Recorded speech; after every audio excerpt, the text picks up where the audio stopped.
How's it growing? Jessica here at Hills Flat. Let us fill you up with soil. My first container we're going to talk about is a wine barrel. 4 cubic feet is what it will hold, which means you will need 2.5 bags of a 1.5 cubic foot bag of soil, or 4 1 cubic foot bags, or 2 cubic foot bags. Most soil bags are 1.5 cubic feet like this one here. So here's the soil breakdown. This is a 19-inch pot. You will need 2 of these 1.5 cubic foot bags.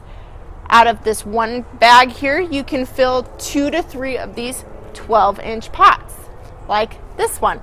If you have 8-inch pots you're filling, you can get about 6 to 8 of them out of this bag. This is Jessica giving you the scoop on dirt. See you next time.